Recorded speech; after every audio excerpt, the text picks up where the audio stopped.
Hey guys, I'm so excited to tell you that today's podcast is brought to you by Goody's Pain Relief Powders. I'm partnering with Goody's this weekend and running the Knoxville Marathon. This course is notorious for being hilly, so I know I'll be feeling the pain on Monday and Tuesday, which is where Goody's will come in handy to relieve muscle soreness after a long run when I'm in pain. Never take before or during a run.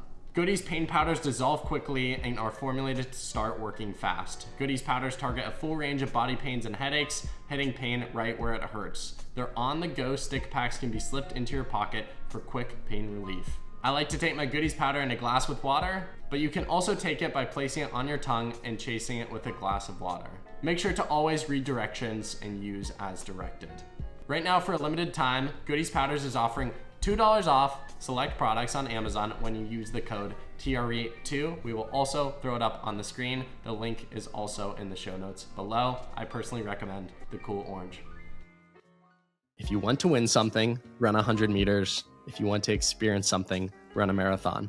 And that's why I'm running this marathon with Goody's, is because I want to experience something. I want to experience pain, like genuinely. I want to experience pain and be able to make the decision to continue to push and to continue to prove to myself that I am the person that I say that I am. Ladies and gentlemen, you read the title right. I'm running a marathon and I'm doing it in 2 weeks of training, off of 2 weeks of training. It's probably the craziest thing I've done to date from a physical challenge perspective. And I'm really excited about it because of that. And I think I view these sort of experiences as opportunities to show myself that I'm the type of person that I believe that I am. And I actually recently had a conversation with Heather McLean. It actually came out today, the date of recording this episode on March 31st. And something she said in that conversation that really stuck out to me was that you need to have evidence of the things that you tell yourself about yourself.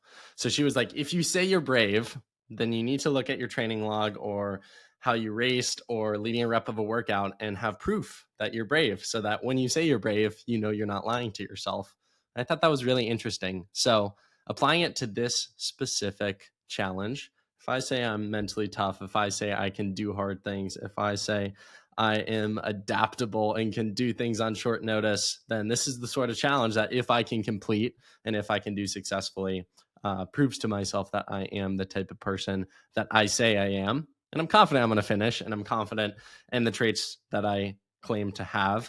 But it's truly through things like this that, one, you not only prove those things to other people, but more importantly, because you shouldn't care about what other people think about you most of the time, more importantly, it proves to yourself that you're the type of person that you say and think you are. It's a deep way to open up this podcast, to open up this conversation, and it's a solo one today, just me and you, wanting to announce the challenge and go through it. The story of this challenge is I was reached out to by, I guess it'd be considered like a third-party agency. So a lot of the big companies in the world and in the like health and wellness fitness space have third-party agencies represent them. And a company by the name of Goody's, you heard about them at the start of this podcast. An agency that works with them reached out about working with the company. And one of the things they do, as I will share later on in this episode, is they sponsor part of the Knoxville Marathon, but specifically Mile 20, which they have renamed Smile 20, as you'll find out later in this episode. And so they reached out about doing a few different types and pieces of content, but specifically around the marathon and specifically running the marathon itself. And honestly, it came at a point in my journey and in my time within the sport that I was like eager and wanting to get back into the sport, but hadn't yet really taken the steps to get back. Ohio, and I feel like most of the US, the more I've talked to people, had a really brutal winter. And so I've been more focused on the gym and lifting, and also just like taking a mental break away from the sport, that I didn't really feel the need to run at all throughout the winter. So my training is all on Strava. Like every single run I do is on there, outside of like a few throughout the years when I've forgotten to bring my watch or it miscalculates or something. So you can see my training and see that, yeah, I haven't really run that much over the past 6 months. Maybe like some weeks I'd run once or twice, but really non-existent, particularly recently. And so they email me this, they bring up the idea of on a meeting of running the Knoxville Marathon. And I'm like, great, it works perfect with the messaging of Goodies, because my body will probably be pretty banged up and I'll probably need Goodies after some of these runs or after the marathon to help with recovery. So I loved that one, just from a marketing perspective, the messaging there. But two, just it is a challenge. Like even if I had a month to train for a marathon, I'm really confident that I could. 2 weeks is pushing it. And I talked to mentor and former coach, but I'm sure he'll coach me in the future as well, Alex Osberg. And he's like, yeah, like 2 weeks, you can't really do too much off of 2 weeks with training. I kind of missed the window where I can like benefit and gain from training. And so that's the challenge. And that's why I'm excited about it, is because I think it will test my brain more than anything. Physically, I honestly can't really prepare that much. Even 2 weeks of running, like, sure, it conditions the body a little bit more. Sure, it will make it easier than if I didn't run at all. I'm not going to be naive and lie about that. But there's nothing really tangible I can do in the 2 weeks leading into it. Because even like from a long run perspective, if I go out and run, 20 miles tomorrow, I'll be so sore for the race. And so there's only like so much testing I can do in this 2 week period, or I guess as of recording this, 6-day period, 6 days until the race, that I can do to prepare myself. And so it's going to be what I can do on the day. And that excites me, is like, I don't know how hard it will get. I don't know how much I'll be tested. And that, quite frankly, excites me. And again, going back to the start of this conversation, I think it will allow myself the ability to be tested in ways that I want to be tested in, of like, are you a brave person? Can you endure hard things? Can you do hard things? Can you run another 20 miles when you're absolutely cooked and toast 6 miles in? That could happen. And I'm still confident I could finish it. And I say that here now, but let's see if that happens actually in person. And I want to prove to myself that I am that type of person. So anyways, Goody's reached out. They sponsor mile 20 of the Knoxville Marathon, mile 20. And that's kind of how this whole thing came about. And I'm really excited to be doing and participating within this race. It's also my first ever official marathon, which I'm super excited about. If you've been following me for some time, I never talked about this on the podcast, but we made a video about it on my YouTube channel. I have done a marathon off of little to no training before. It was more training than I had done going to that marathon compared to this marathon, but a similar experience, but that was unofficial. So even like having a running podcast, like I have this desire, people in my life are shocked I haven't run an official marathon. It truly has been too long. And so even that experience of just like running a marathon really excites me, particularly before I turn 20 years old next month in May. So I'm really excited to run an official marathon as well, and think it'll be a lot of fun. And I hear all the stories about like the energy and the atmosphere and the pre-race jitters and waking up super early to get your spot in the corral and all the things that you listening know if you've run a marathon, that I just have no clue what those things are. And I'm excited to experience them and go through them. Brief synopsis of my running journey: started running at the age of 5.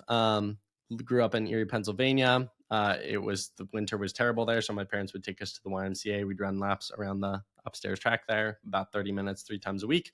Started competitively running in kindergarten, ran all the way from kindergarten all the way through senior year of high school. Got very serious about it, I would say grades 7 through senior year of high school. Left high school with a chip on my shoulder. Also, for some context, I think my PRs were 16:21 in the 5K. It was a road 5K for context, but the course was long, so I fully will take that 16:21. 16:36 was my PR cross country.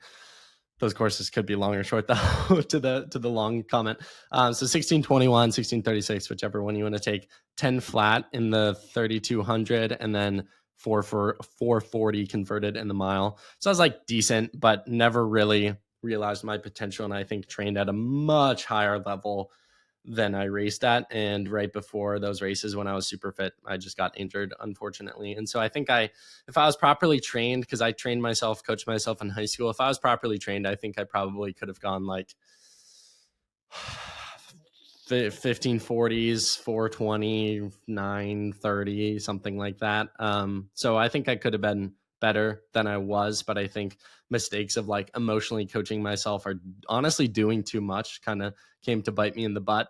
And because of that, I got injured. I got sick, specifically the last 2 years of high school, like that 10 flat I ran as a sophomore.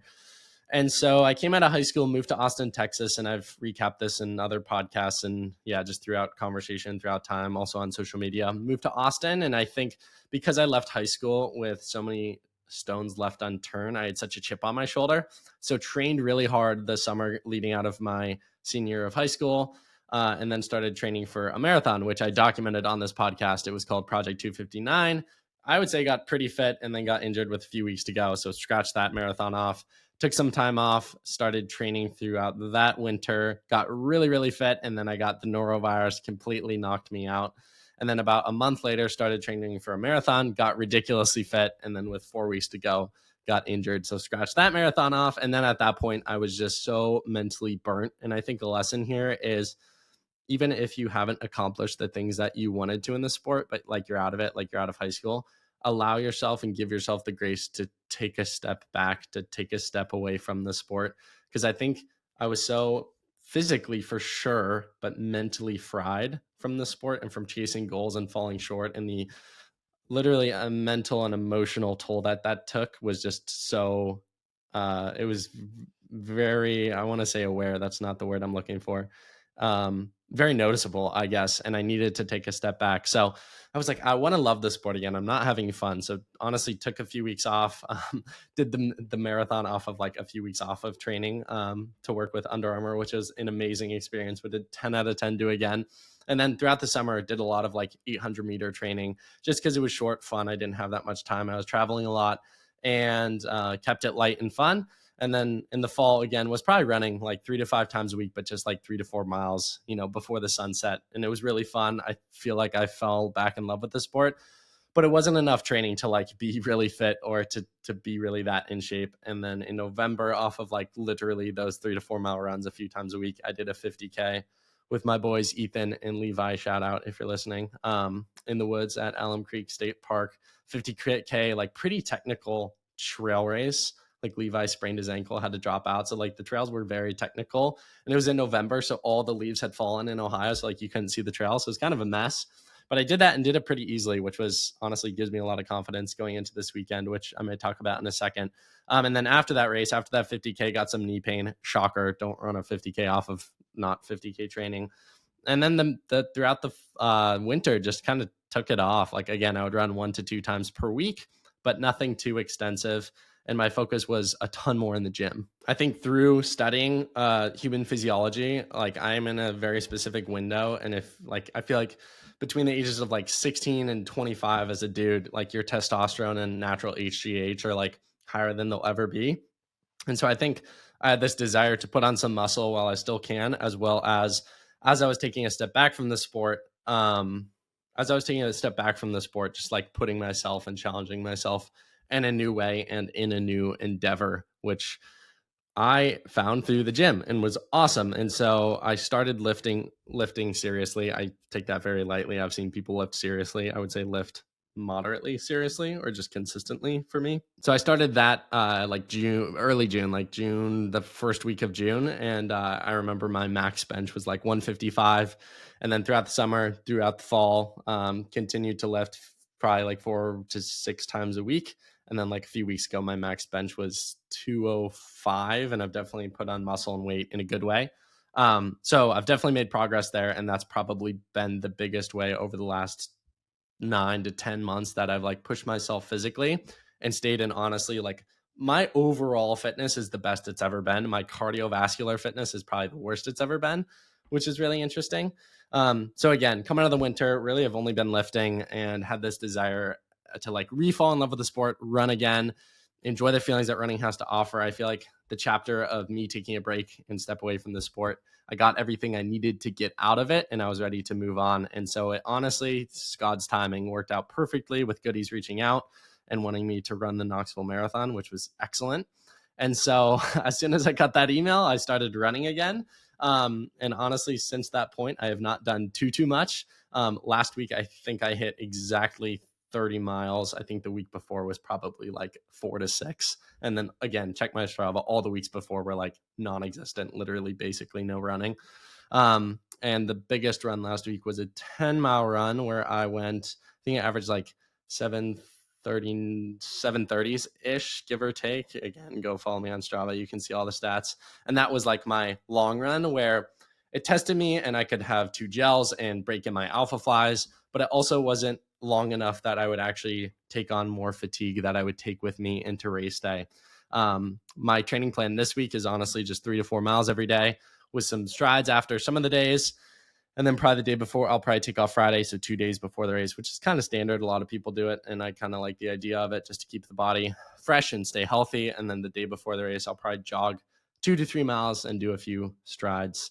And then it's go time, baby. But basically, there's not too much to talk about from the training perspective, other than the biggest thing I need to do is to stay healthy and to not overdo it in training, while also making sure my I can never say this word, musculoskeletal system, I definitely said that wrong, is like up and running. And my Achilles and my knees and my body is like, gets that I'm running again and understands. And my lungs are like, okay, this is what it feels like to run. And even like getting locked in the rhythm of like what 8-minute pace feels like, what 7:30 pace feels like.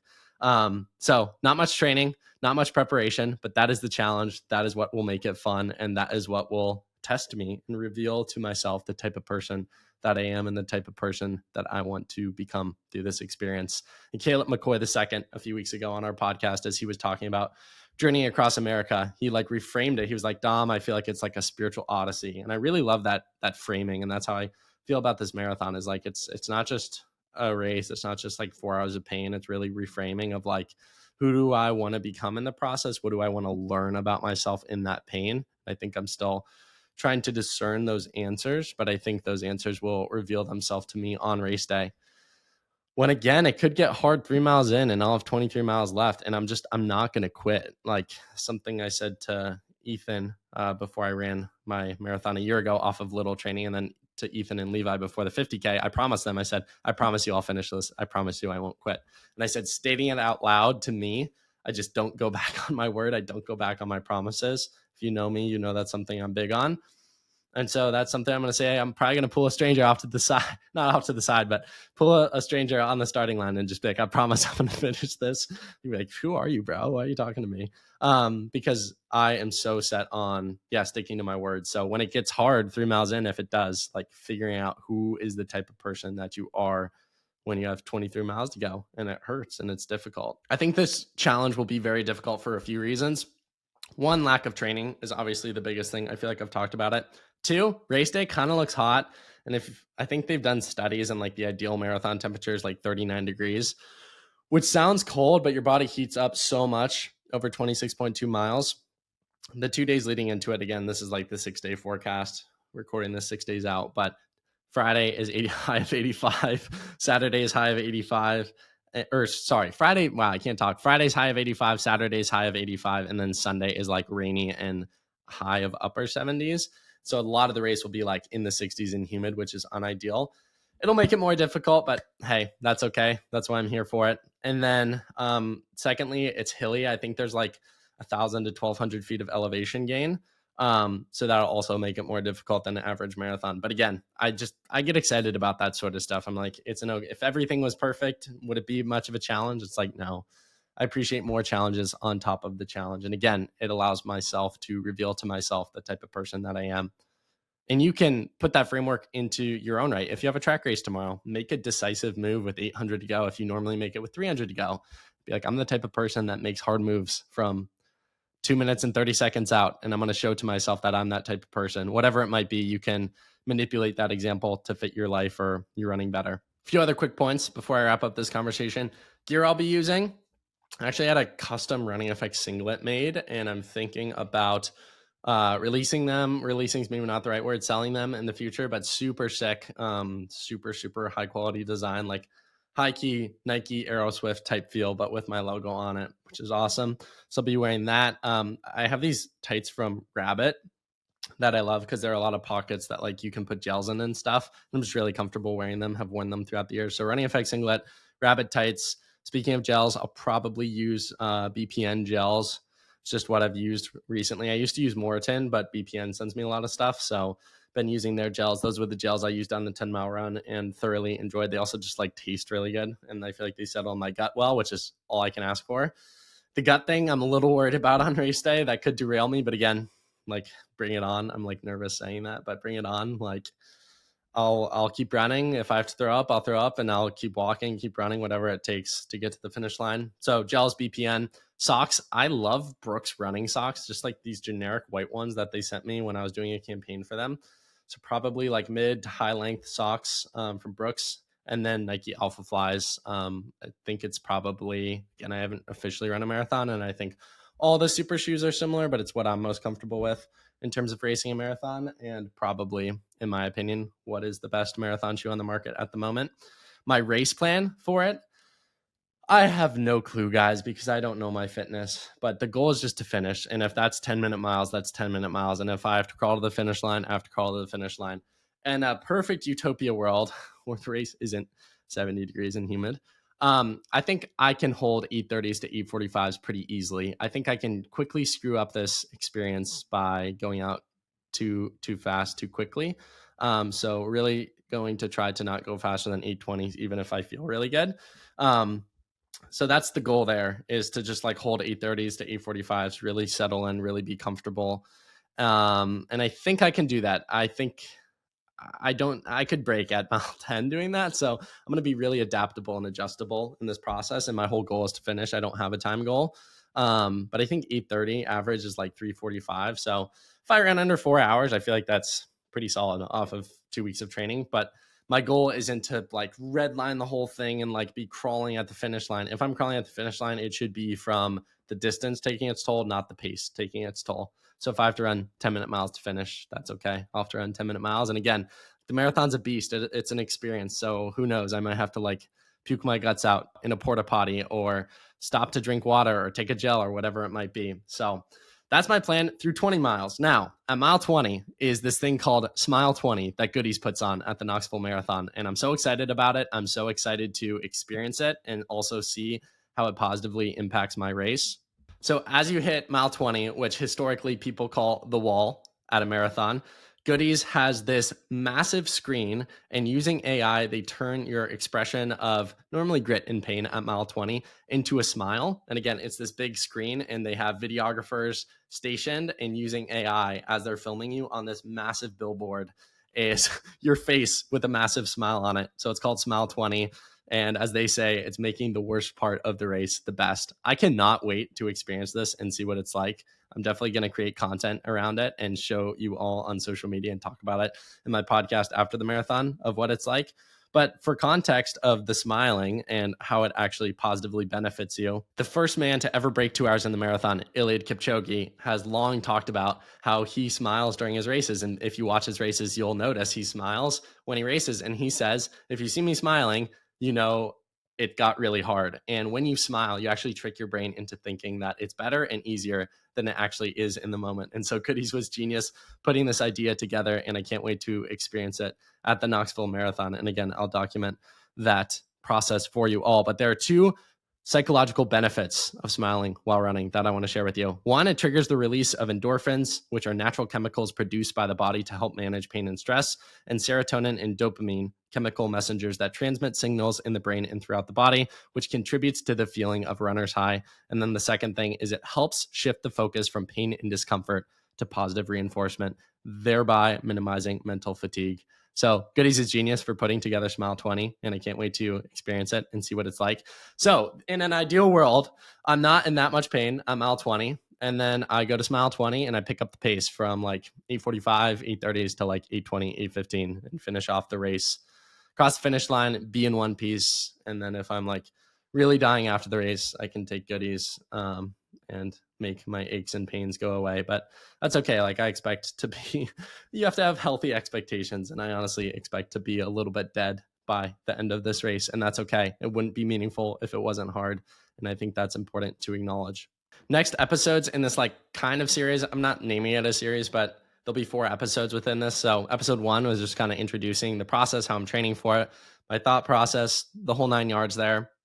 Next episode will be with Dr. Jim Taylor, who is a highly qualified and experienced sports psychologist and just psychologist in general, if I'm not mistaken. He's also a sub 3 hour marathoner. So he's got a background in the sport. And that episode will be out this week before the marathon, which I'm super excited for. And then I'll do 2 more episodes after the marathon, one recapping the experience. And then, oh gosh, kind of nervous and scared, but it'll be okay.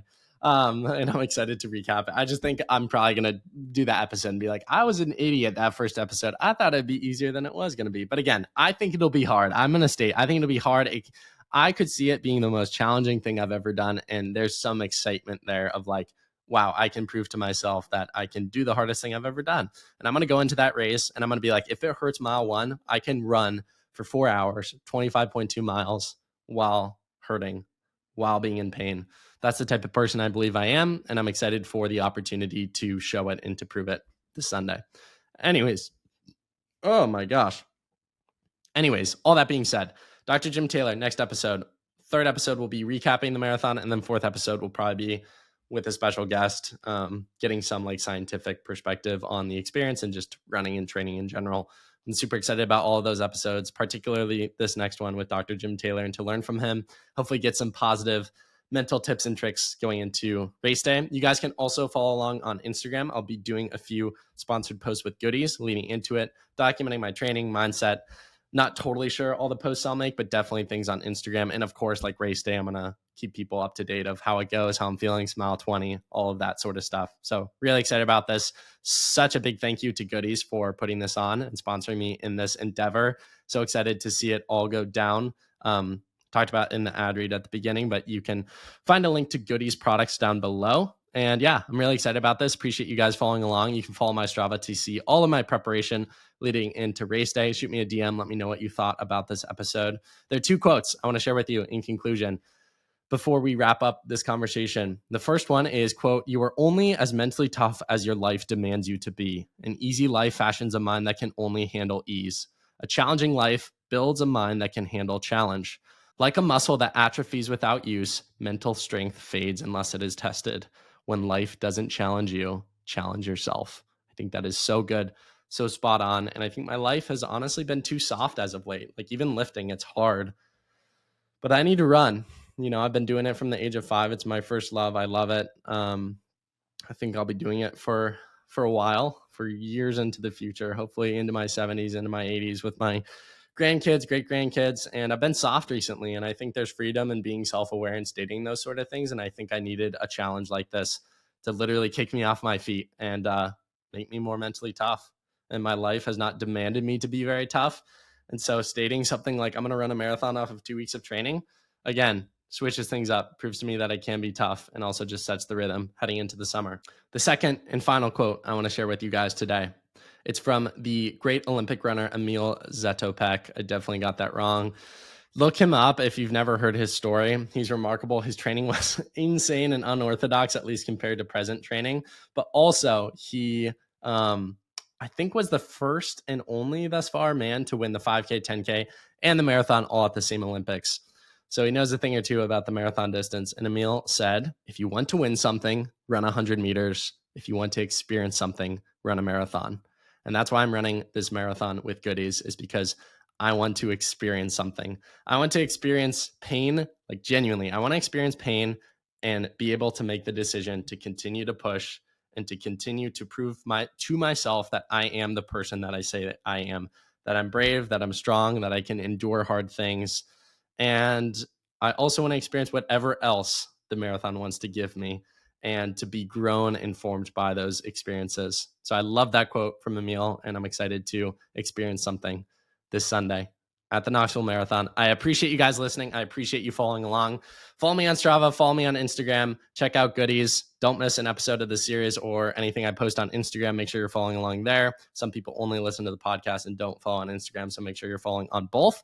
Speaking of following the podcast, a lot of you listening right now are listening but aren't follow or subscribe to the podcast. So make sure you hit those 2 buttons so you never miss another episode, particularly the episodes coming out about this marathon, as well as share it with a friend, a family member, a teammate, 30 teammates, 50 teammates, however many you got. Help us to spread the word. Studies show that over 50% of people discover their favorite podcast through the recommendation of a friend.